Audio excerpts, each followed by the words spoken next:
திருச்சிற்றம்பலம்.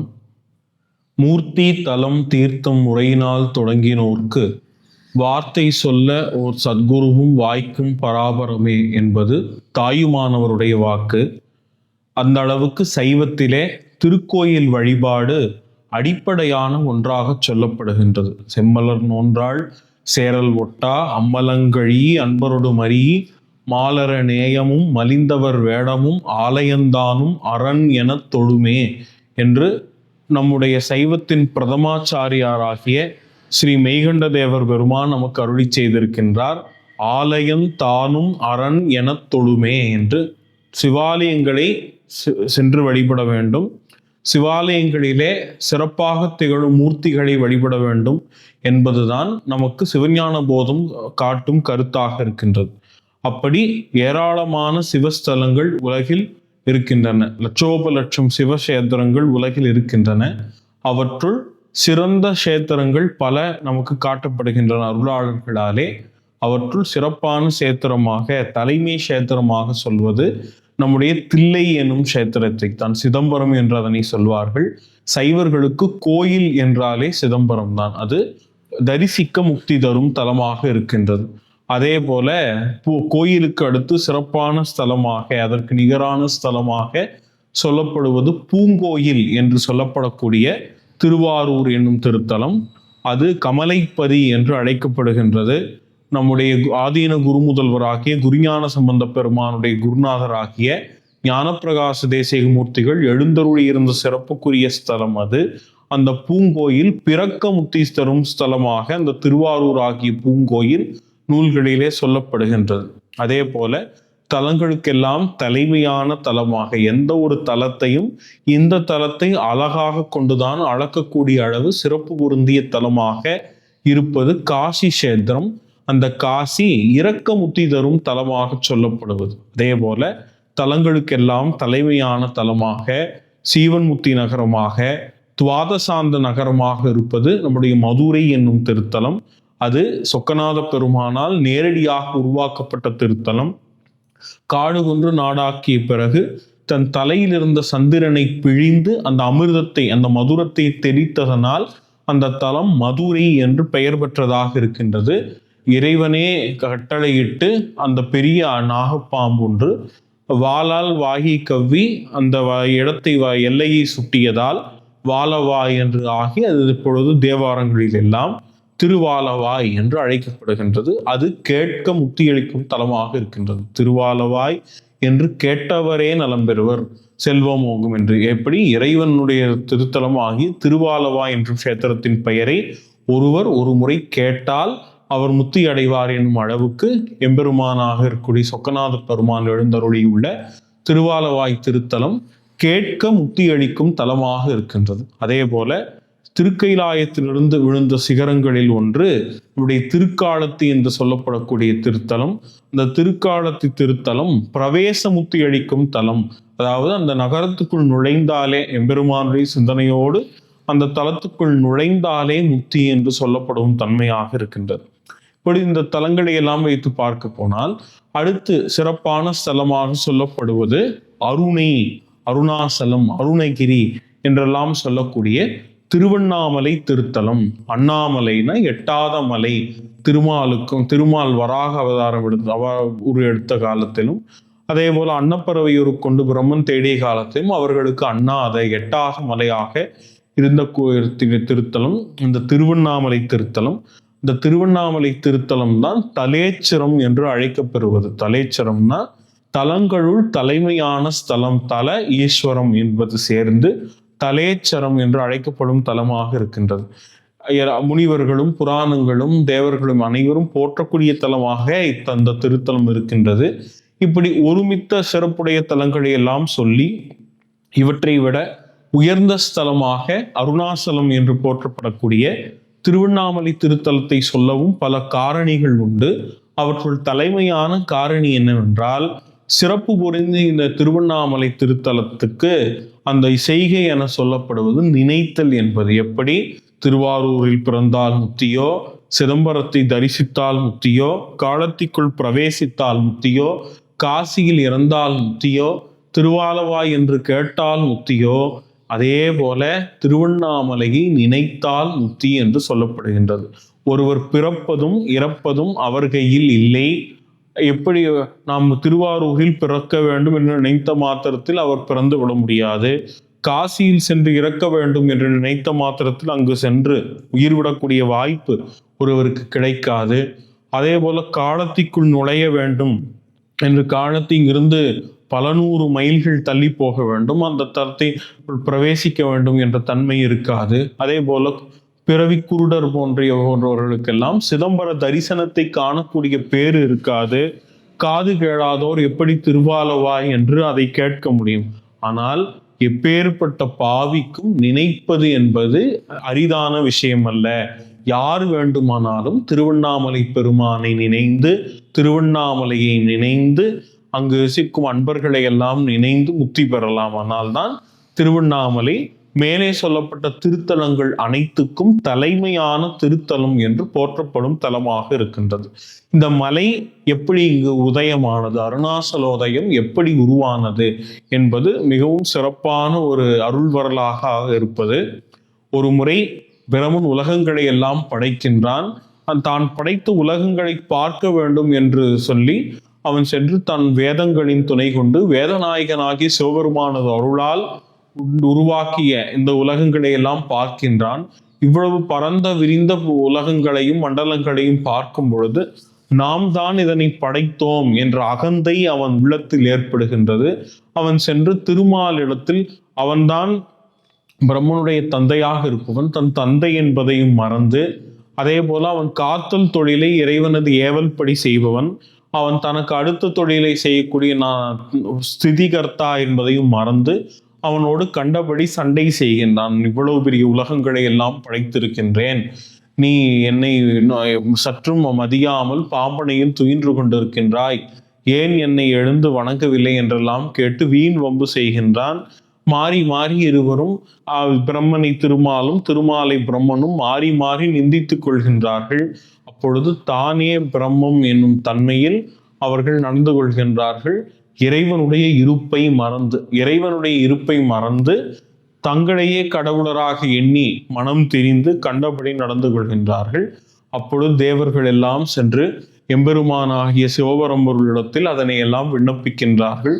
சிவபரம்பொருள் அவற்றை எல்லாம் செவிமடுத்து இருவரின் ஆணவத்தை அடக்குவோம், திருமால் பிரம்மா ஆகிய இருவரின் ஆணவத்தையும் அடக்குவோம் என்று திருவாய் மலர்ந்து அவர்கள் இருவரும் சண்டை செய்யும் இடத்திலே அடியும் முடியும் இல்லாத அருட்பெரும் சோதி வடிவமாக இருக்கக்கூடிய ஒரு மலையாக வானமுகடுகளை எல்லாம் கடந்து மேலும் பாதாள முகடுகளை எல்லாம் கடந்து கீழும் ஒரு செந்தி பிழம்பாக அண்ணலார் நின்றருள்கின்றார் சிவபரம்பொருள்.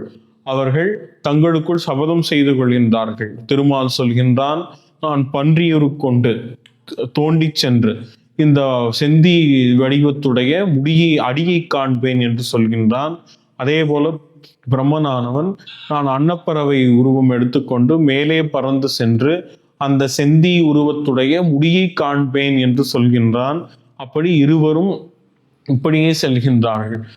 அன்னப்பறவை உருவெடுத்து பெரிய அன்னப்பறவை உருவெடுத்து பிரம்மன் பறந்து செல்கின்றான். அரைக்கணத்திற்கு 1000 காத தூரம் என்னும் வகையிலே அவன் பிரம்மன் பறந்து செல்கின்றான். அதே போல அரைக்கணத்துக்கு 1000 காத தூரம் வராக உருவம் பன்றி உருவம் கொண்ட திருமால் பூமியை தோண்டி கொண்டு உள்ளே நுழைந்து செல்கின்றான். அப்படி செல்லும் காலத்திலும் 12 காலம் 1000 தேவ ஆண்டு காலம் ஆகின்றது. ஆனால் மேலே சென்ற பிரம்மனாலும் முடியை காண முடியவில்லை. அதே போல கீழே சென்றக்கூடிய திருமாலாலும் இறைவனுடைய அடியை, அந்த செந்தி பிழவத்துடைய அடியை காண முடியவில்லை.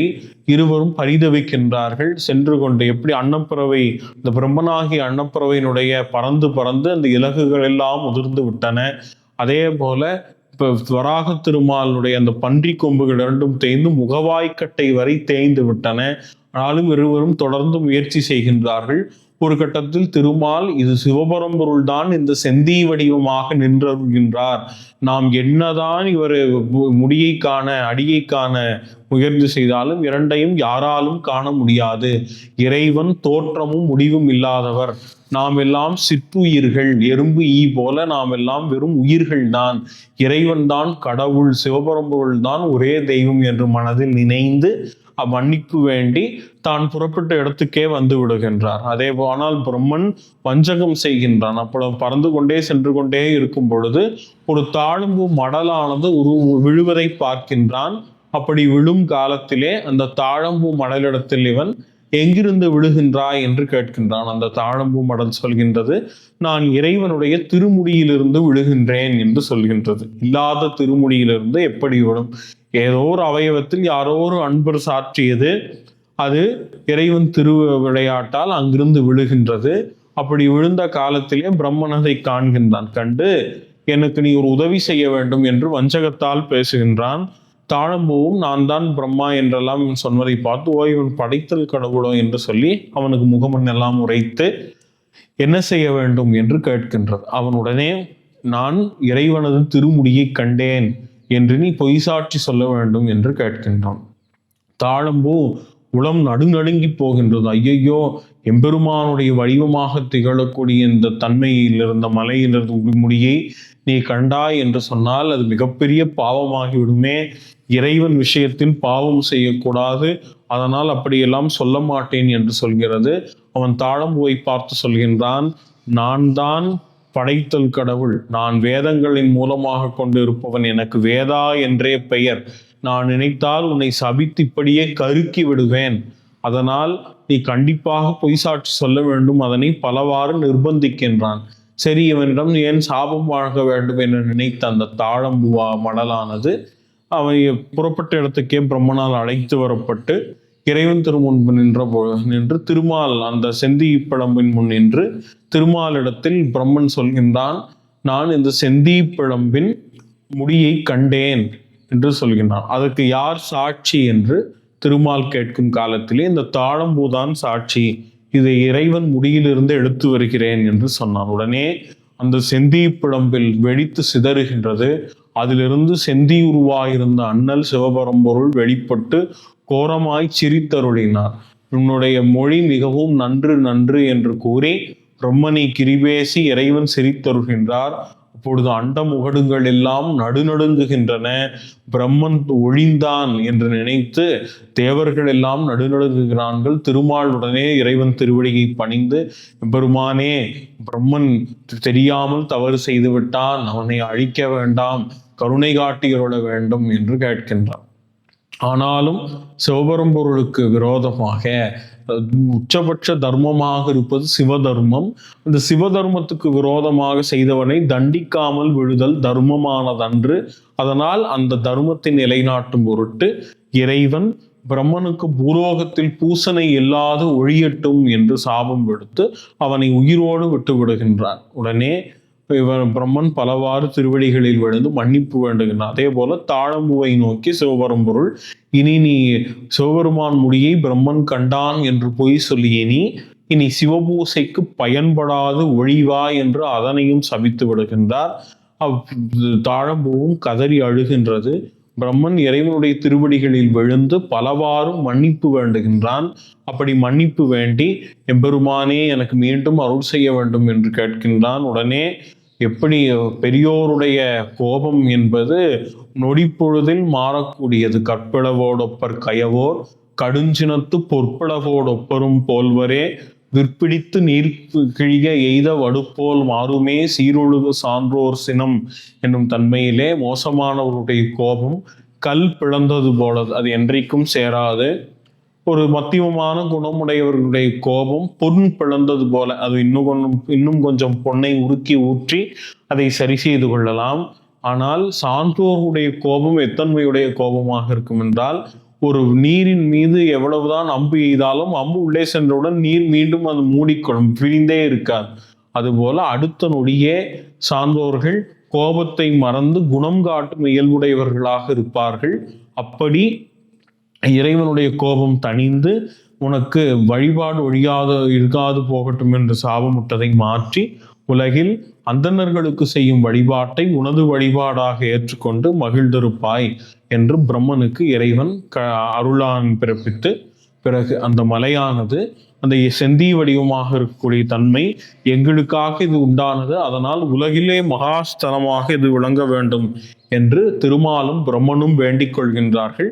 அப்படி பிரம்மனாலும் திருமாலாலும் வேண்டிக் கொண்டப்பட்டபடி இறைவன் அந்த செந்தி வடிவமாக திகழ்ந்த அந்த பெருமலையை ஒரு சிறிய மலையாக மாற்றி உலகின் பார்வையின் மலையாக மாற்றி அந்த மலையை நிலை கொடுத்தருகின்றார். அந்த மலை இறைவனது வடிவமாக விளங்குவது எப்படி இறைவனுடைய சிவலிங்கம் இறைவனுடைய வடிவமாக விளங்குகின்றதோ, அருணகிரியையும் அதாவது திருவண்ணாமலையையும் ஒரு மகாலிங்கமாக சிவலிங்கமாகத்தான் நாம் கருதி வழிபட வேண்டும். அந்த அளவுக்கு அது சிறந்த கஷேத்திரமாக விளங்க வேண்டும் என்று இறைவன் திருவானை பிறப்பிக்கின்றார். அதே போல இறைவன் இந்த செந்தி வடிவமாக தோன்றிய அந்த நாள் கார்த்திகை மாதத்தின் கார்த்திகை நட்சத்திர நன்னாள். அதனாலே அந்த நாளிலே இந்த செந்தி வடிவமாக முன்பிருந்த இந்த திருவண்ணாமலையின் மீது ஒரு சோதியை காட்டுவோம். அந்த கார்த்திகை சோதியை தரிசித்தவர்கள் வறுமை இல்லாமல், நோய் இல்லாமல், எந்த வகையான துன்பங்களும் இல்லாமல் நீண்ட ஆயுள், நிறை செல்வம், உயர்ந்த புகழ், மெய் ஞானம் என அனைத்தையும் பெற்று 16 பேறுகளையும் பெற்று பெருவாழ்வு வாழ்வார்கள் என்று திருவாய் மலர்கின்றார். அந்த தன்மையில்தான் திருவண்ணாமலையின் மீது நம்முடைய கார்த்திகை மாதத்தின் கார்த்திகை நட்சத்திர நாளில் பெரிய கார்த்திகை என்று சொல்லப்படக்கூடிய நன்னாளில் மகாதீபம் என்று வரக்கூடிய சோதி ஏற்றப்படுகின்றது. அந்த சோதியை காண்பவர்கள் அனைவரும் எங்கிருந்து அது திருவண்ணாமலை தான் நினைக்க முத்தி அழைக்கும் தலமாம். திருவண்ணாமலையில் சென்றும் அந்த சோதியை கண்டு வழிபடலாம். திருவண்ணாமலை பெருமானை மனதில் நினைத்து நம்முடைய வீடுகளிலும், நாம் இருப்பிடங்களிலும், நம்முடைய அலுவலகங்களிலும், மடங்களிலும், கோயில்களிலும் எல்லாம் அண்ணாமலை பெருமானை நினைந்து விளக்கேற்றி வைத்து எங்கள் வாழ்வில் ஒளியேற்ற வேண்டும் அண்ணாமலை பெருமானே என்று நினைந்து நாம் ஏற்றி வைத்தாலும் அண்ணாமலை பெருமான் அனைத்து நற்பலன்களையும் நமக்கு நல்கும் கூடிய கருணை கடலாக இருப்பார் என்பதில் சற்றேனும் ஐயமில்லை. அனைவருக்கும் திருக்கார்த்திகை தீப திருநாள் நல்வாழ்த்துக்கள். மகா சன்னிதானங்களின் திருவடி மலர்கள் வாழ்க. அண்ணாமலைக்கு அரோகரா. திருச்சிற்றம்பலம்.